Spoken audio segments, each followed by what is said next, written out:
when Ivanka Trump allegedly told Congresswoman Jasmine Crockett to go back to Africa. No one expected the calm, devastating reply that would flip the entire room's power dynamic in seconds. It wasn't a comment you could mistake for something else. The words were sharp, deliberate, and landed with the weight of a brick dropped on glass. "I think you should go back to Africa," Ivanka said. The remark cut through the quiet hum of clinking silverware and polite small talk. Conversations stopped mid-sentence. Eyes turned. For a moment, it felt as though the entire ballroom at the Mayflower Hotel in Washington, D.C., had gone silent.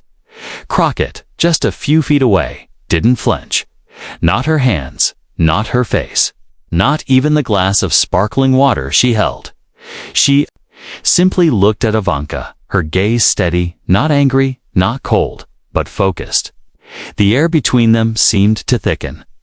People leaned back in their chairs, glancing between the two women and their phones. Jasmine inhaled slowly. The kind of measured breath taken when you know your next words will define the moment.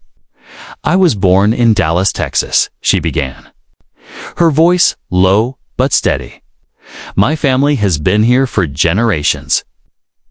We fought in wars for this country, built businesses, educated children, and paid taxes that fund events like this one."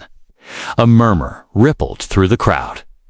Heads lifted from phone screens. "So when you tell me to go back to Africa, what you're really saying is my belonging here is conditional, dependent on your permission. Let me be clear.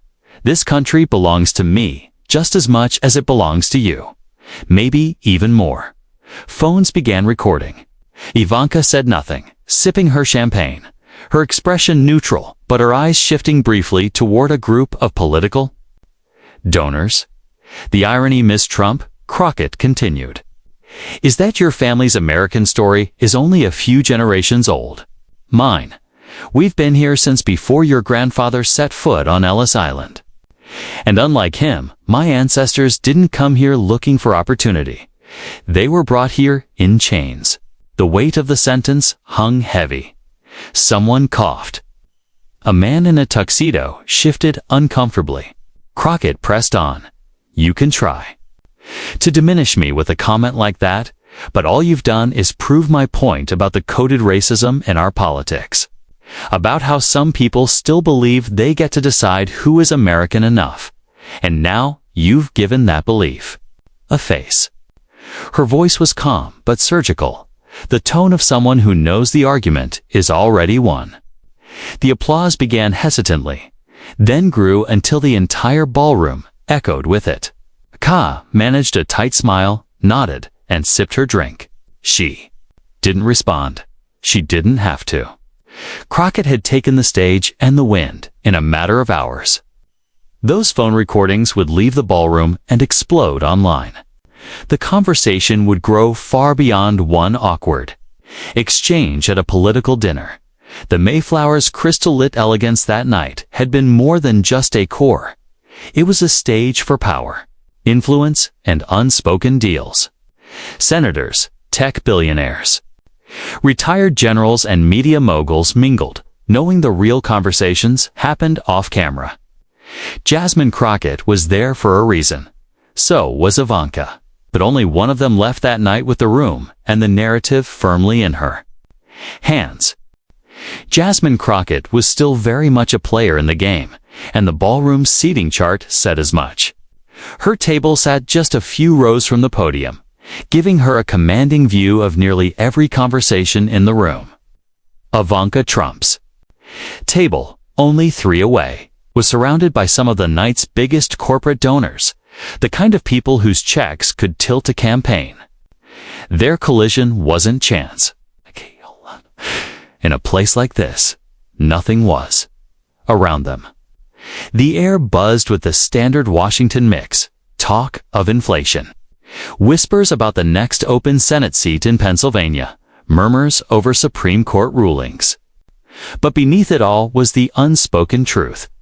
Every word, every handshake, every polite laugh here carried weight. One careless remark could become a headline by morning. That's why Ivanka's comment landed like a firecracker in a library. It wasn't just the ugliness of the words, it was where they were said. This was a room full of people trained to manage narratives with surgical precision. Yet here it was, an unfiltered insult, delivered in the most tightly choreographed environment in D.C. across the room. Political consultant Brian Alford leaned toward his colleague. "Did she really just say that?" A small wordless nod was the reply. At the far end of the bar, veteran journalist Grace Whitmore froze mid-sip of her bourbon. She'd been mentally mapping which power players to corner for quotes until she heard Ivanka's words. Her phone was in her hand before the glass hit the bar. One quick message to her editor: "You're going to want to see this."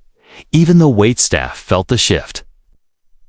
A server carrying dessert plates slowed, eyes drawn toward the center of the room. Years in the service industry had taught her how to spot a moment that mattered, even if she didn't yet know why. For Crockett, this wasn't just about optics. This was about principle. She'd built her career confronting people who mistook power for permission to demean others. That it happened here in front of donors who could bankroll entire campaigns only heightened the stakes. And she understood something most in the room didn't. Moments like this don't end when the talking stops. They live on. There. Replayed, dissected, captioned, and hashtagged until they become part of the public record. The way you respond can define your career for years, as the weight of Ivanka's words still hung in the air. Crockett knew the real audience wasn't the donors or senators in the room. It was the millions who would watch the clips online. She could almost feel the shift as the murmurs faded, replaced by applause from the corners of the ballroom. Some guests looked away, unwilling to be caught in the frame. Others leaned toward Crockett, whispering support, eager to be tied to the moment. Ivanka, meanwhile, cast a glance toward the side exit, not panic, calculation. She knew she had just handed Crockett ammunition, and Crockett was the kind who never left a chamber empty. But to understand why the remark cut so deep, you had to know the history. This wasn't the first time their worlds had overlapped, though, until tonight. It had always been at a distance. Crockett had made her name in Washington by hammering voter suppression and systemic inequities.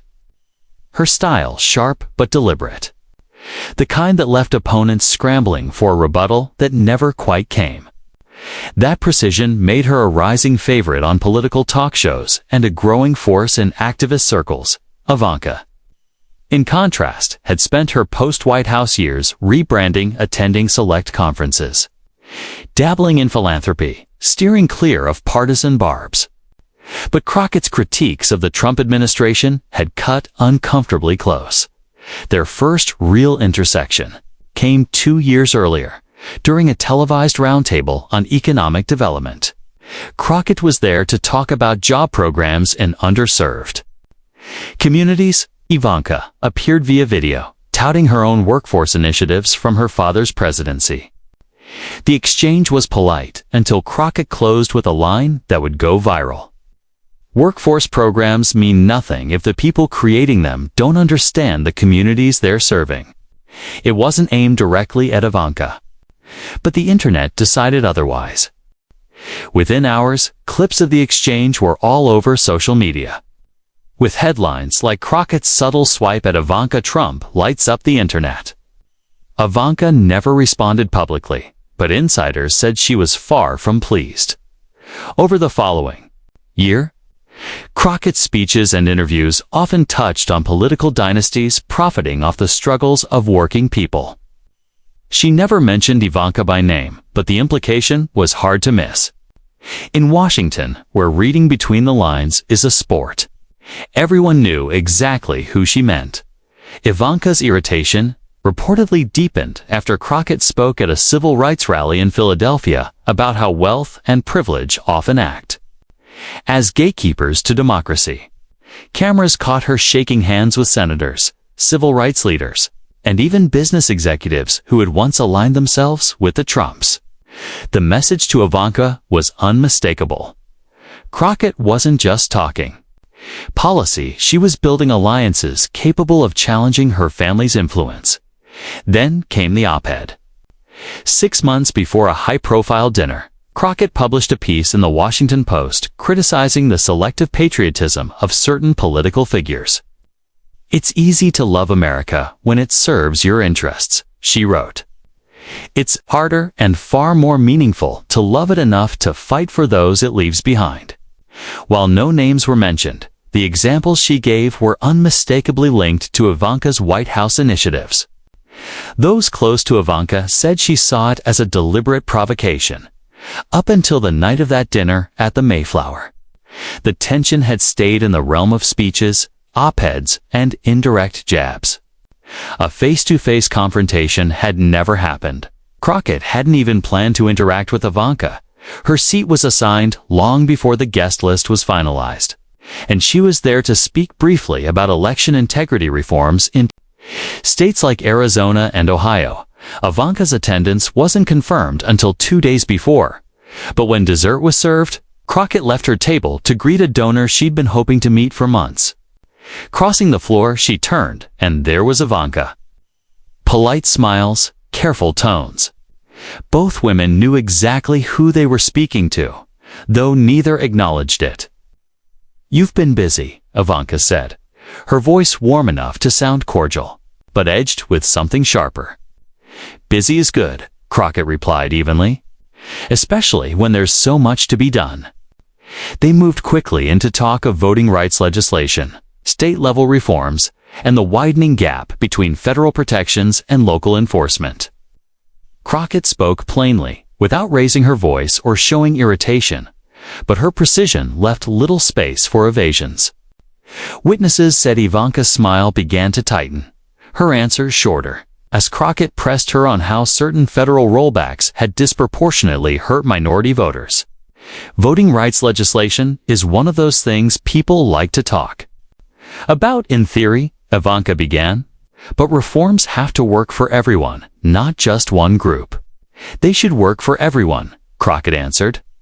But when rural voters face no issues while urban voters wait hours in line, that's not balance. That's selective access. Ivanka took a sip of water before replying. Sometimes those differences come down to local management, not federal policy. That's convenient, Crockett said calmly. Blame the locals, and the people who design the policies never have to.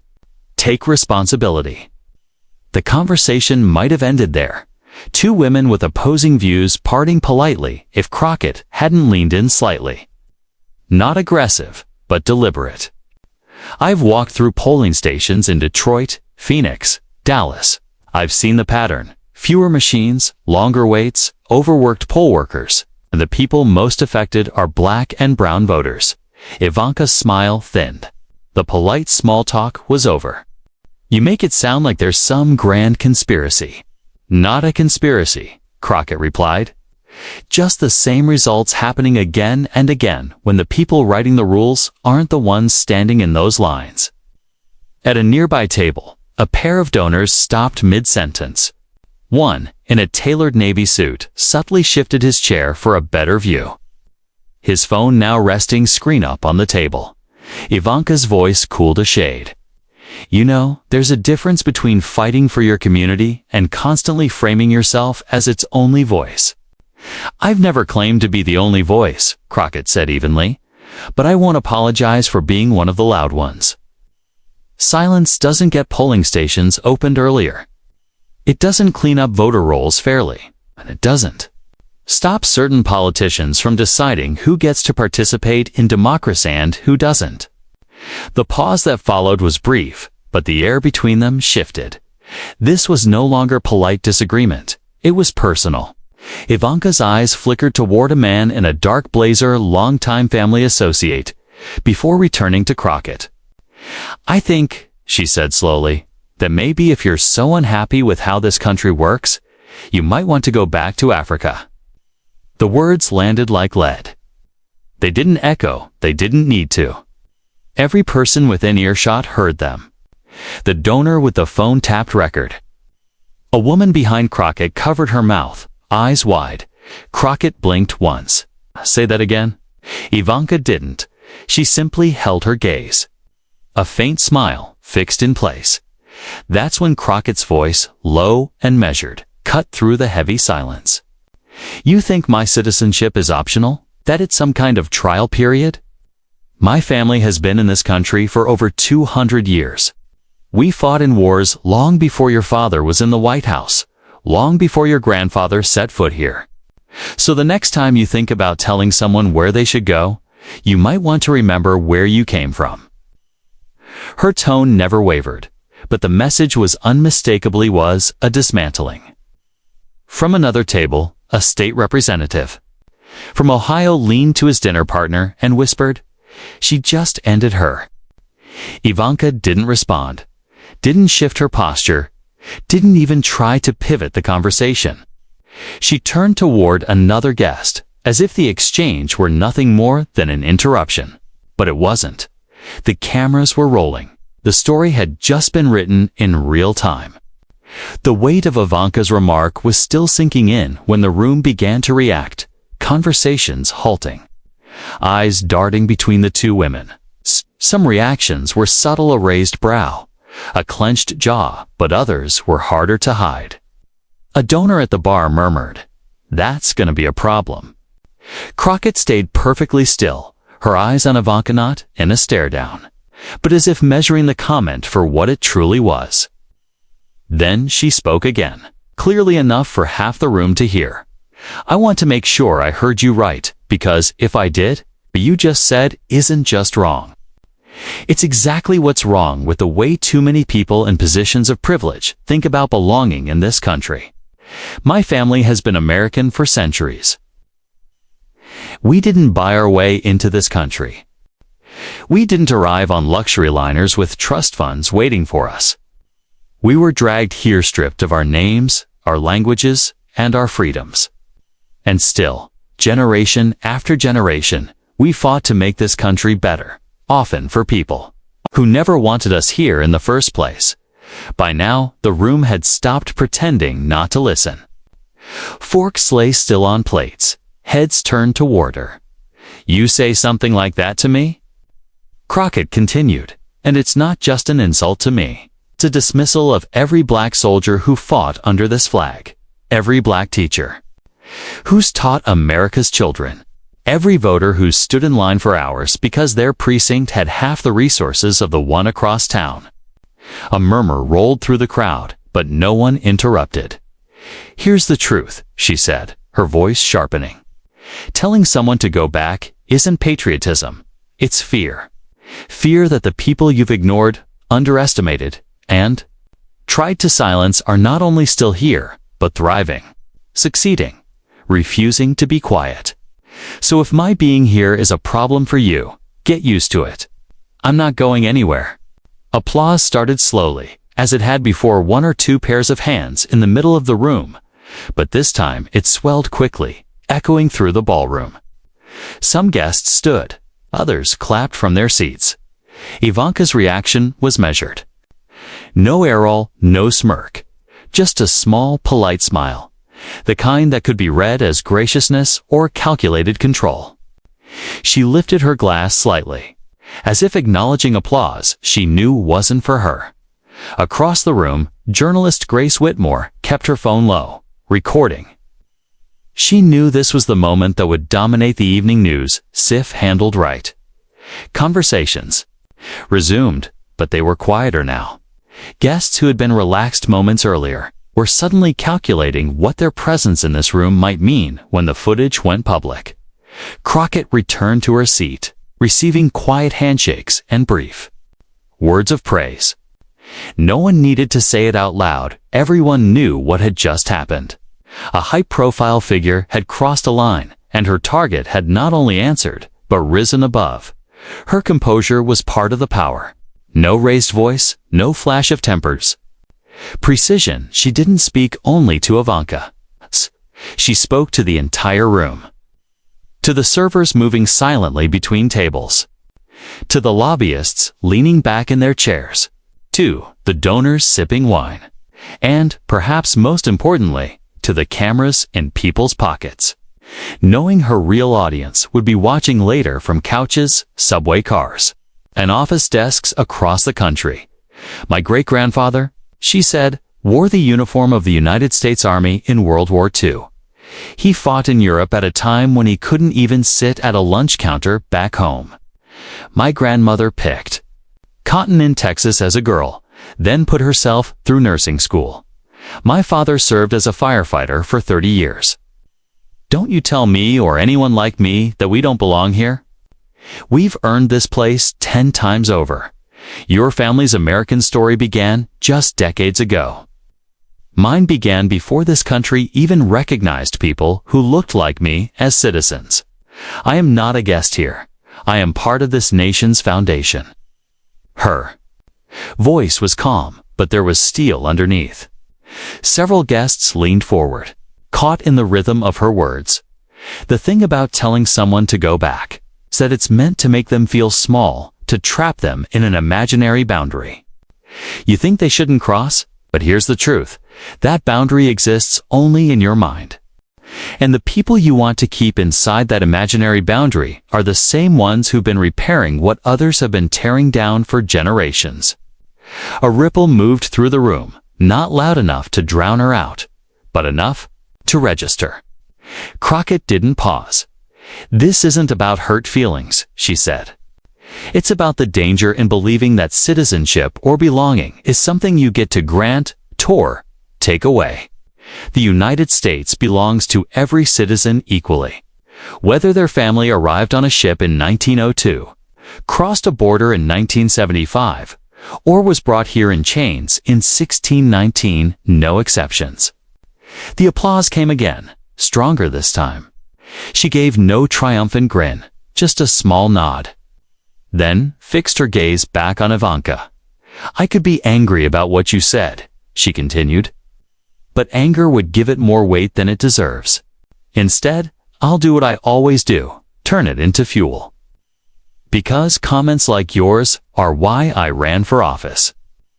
They're why I fight for voting rights, education, access, and fair representation. And as long as I hold this position, I will keep fighting.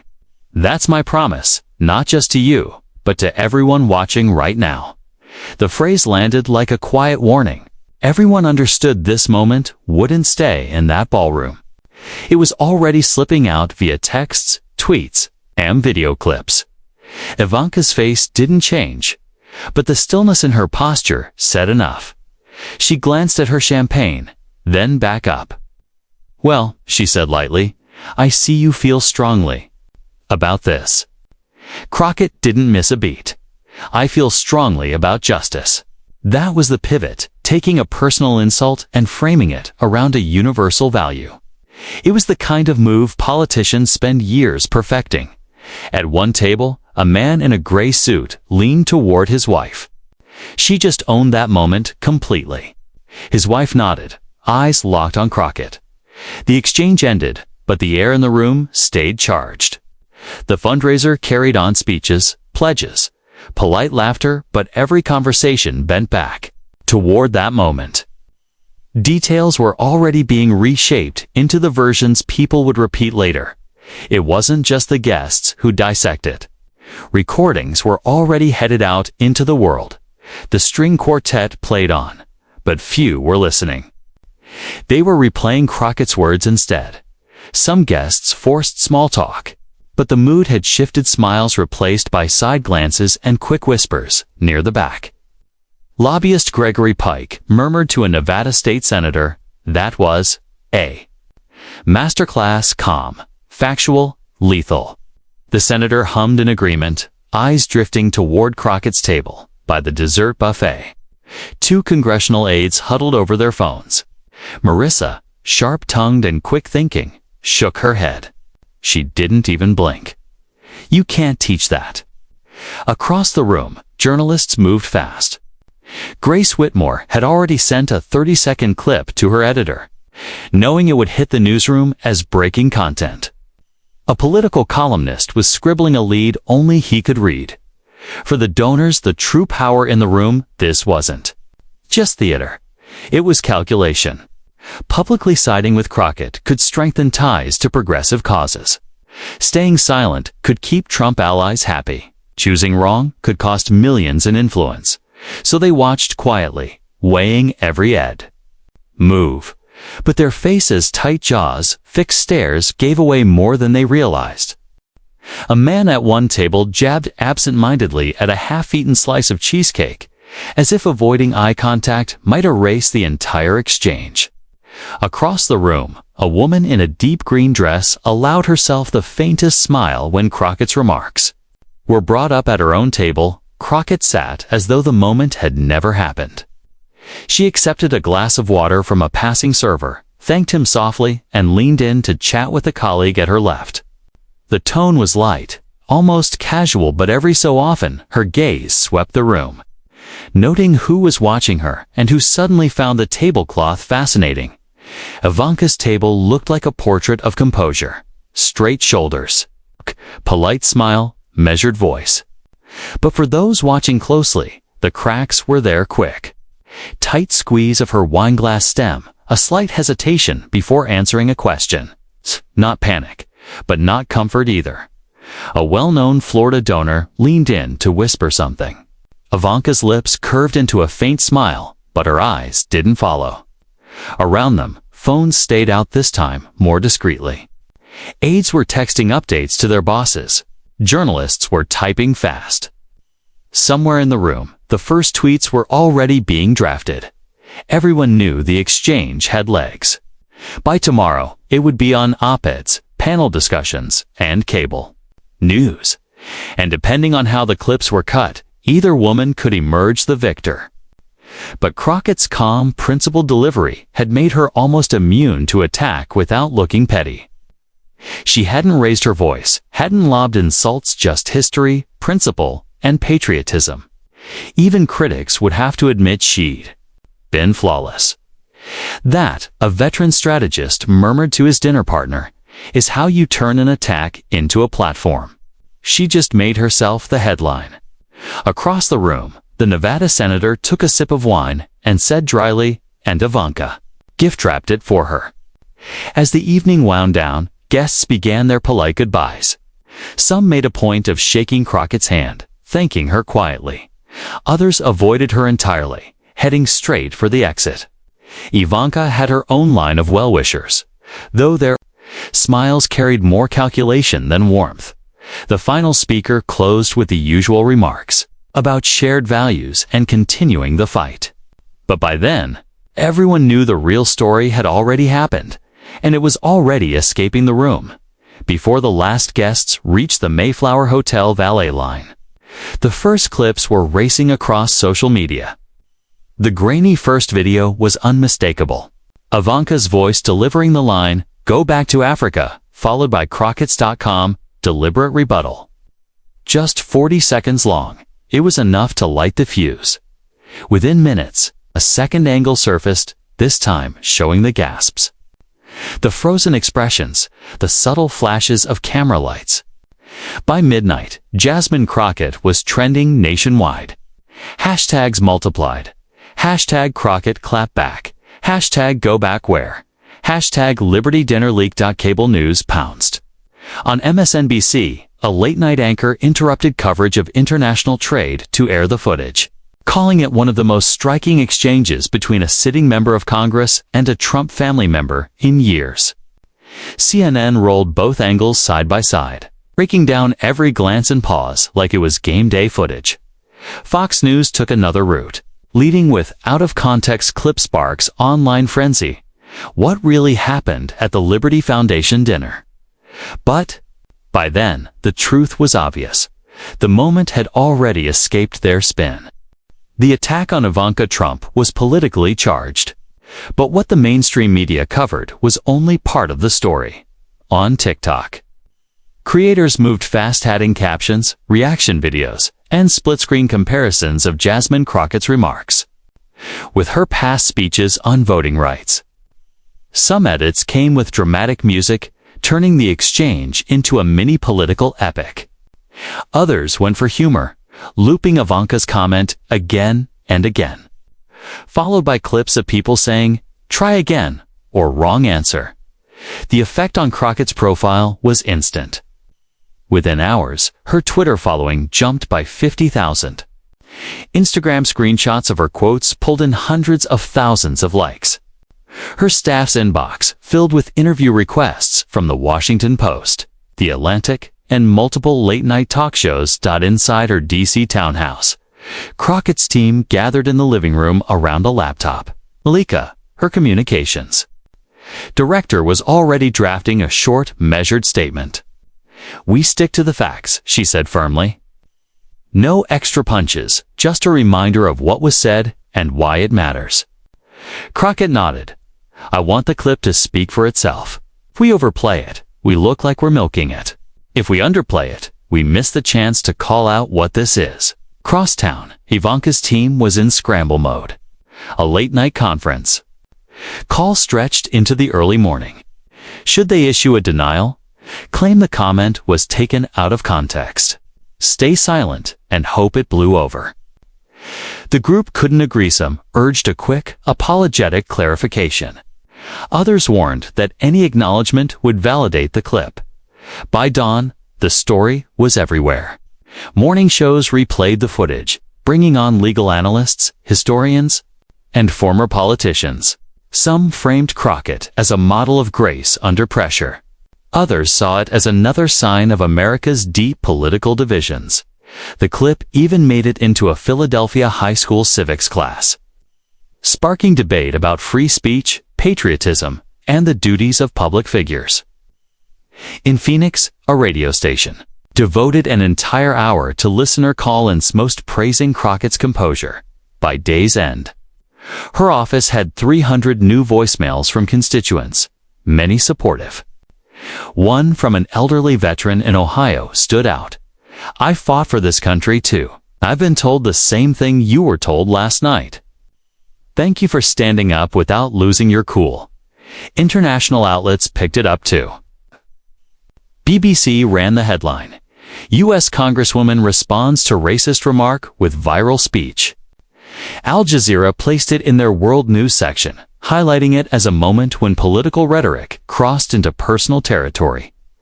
The next morning, Crockett walked into her office to find a table stacked with printed emails. A lot of invitations. And a lot of passionate responses, Malika said.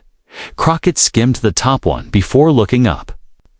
"The question now is, do we control the story or let it run wild?" Malika didn't hesitate. "We control it.